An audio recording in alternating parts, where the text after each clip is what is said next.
In the serene town of Ashford, nestled among the rolling hills of Virginia, life had a way of moving at its own unhurried pace.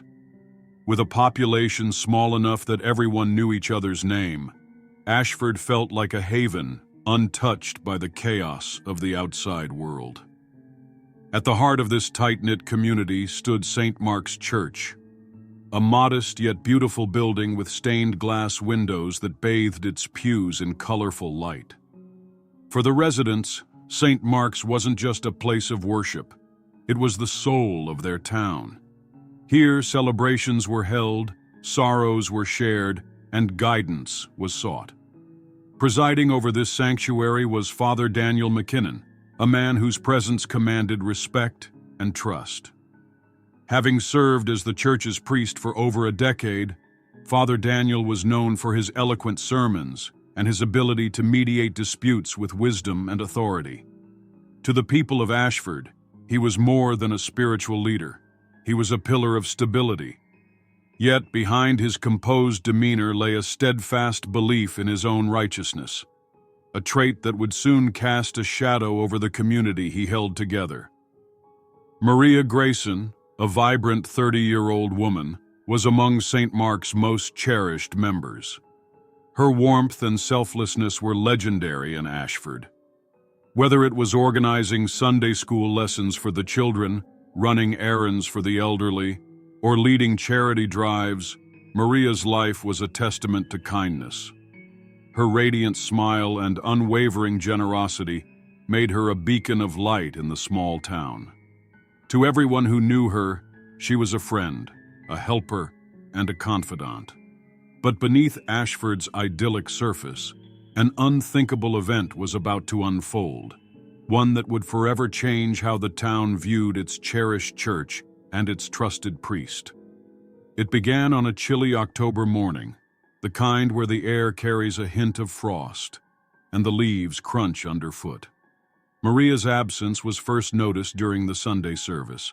Her usual seat near the front pew was conspicuously empty, and whispers quickly spread among the congregation. It wasn't like Maria to miss church. Concern deepened when neighbors realized she hadn't been seen in days. Calls to her phone went unanswered, and a visit to her small, neatly kept home revealed something unsettling. The door was unlocked, and inside, her belongings were in disarray, as if she had left in a hurry. The townsfolk organized a search party almost immediately. Dozens of volunteers combed the surrounding woods and fields, their voices echoing Maria's name. Despite their efforts, days turned into a week without any sign of her. Hope began to waver, until an ominous discovery shattered the community's collective spirit. Maria's body was found inside St. Mark's Church, a place that had always been a symbol of safety and faith. She was lying near the altar, her lifeless form surrounded by an eerie stillness. The church, once a refuge, now felt cold and foreboding. The scene was grim. There were no immediate signs of violence, but the circumstances of her death were deeply unsettling. How could such a tragedy occur in the very heart of Ashford's sanctuary?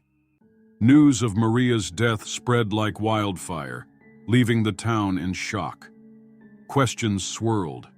Who could commit such a heinous act? And why? The idea that harm had come to someone so beloved within the sacred walls of the church was almost too much to bear.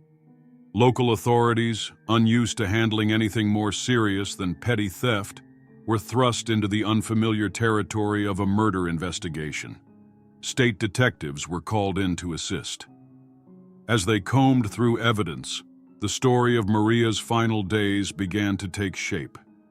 Interviews revealed that Maria had confided in a close friend about feeling uneasy in the weeks leading up to her disappearance. She mentioned receiving strange messages and sensing that someone was following her. Then, there was Father Daniel. While many initially dismissed the idea that the revered priest could be involved, his behavior during the investigation raised eyebrows. His demeanor, usually calm and composed, seemed strained. He was cooperative but evasive, providing answers that felt rehearsed rather than heartfelt. Rumors began to circulate about disagreements between him and Maria, disagreements that some speculated might have been more than theological. As investigators delved deeper, unsettling revelations came to light. Financial records showed discrepancies in the church's funds, raising the possibility of embezzlement. Maria, known for her keen organizational skills, had recently taken on the task of auditing the church's accounts. Could she have uncovered something that someone wanted to keep hidden? Further complicating matters, whispers of past indiscretions by Father Daniel began to surface. While no accusations had ever been proven, there were murmurs of inappropriate conduct that had been quietly dismissed. Could Maria's discovery have led to a confrontation that spiraled out of control? The town of Ashford, once united by its faith and community spirit, found itself fractured. Some residents staunchly defended Father Daniel, refusing to believe that the man who had guided them for so long could be capable of wrongdoing. Others, shaken by the evidence, began to question everything they had once held sacred. Trust, the very foundation of their community, was eroding. The case took months to unravel. Forensic evidence, witness testimonies, and a growing body of circumstantial clues painted a chilling picture. In the end, the truth was as heartbreaking as it was shocking. Father Daniel, driven by a toxic combination of fear, pride, and desperation, had confronted Maria about her findings. The argument escalated, and in a moment of rage, he had taken her life. It was an act born not of premeditation, but of panic, yet the consequences were devastating. Maria's death was not just a tragedy, it was a wake-up call. It forced Ashford to confront uncomfortable truths about power, trust, and accountability. The town's unwavering faith in its institutions had allowed secrets to fester and wrongs to go unchecked. In the aftermath, the community vowed to rebuild, not just its church, but its sense of integrity. Safeguards were put in place to ensure transparency, and efforts were made to foster open dialogue rather than blind allegiance. The story of Maria Grayson and the scandal at St. Mark's Church is a poignant reminder of the fragility of trust and the darkness that can lurk beneath the surface of even the most idyllic communities. It's a tale of loss, betrayal, and ultimately, resilience. For the people of Ashford, life will never be the same, but Maria's legacy lives on as a beacon of hope, a reminder to always seek the truth, no matter how difficult it may be to face. In the end, Ashford's greatest strength lay not in its picturesque hills or its historic church, but in its people, flawed, grieving, yet determined to learn from the past and build a brighter future.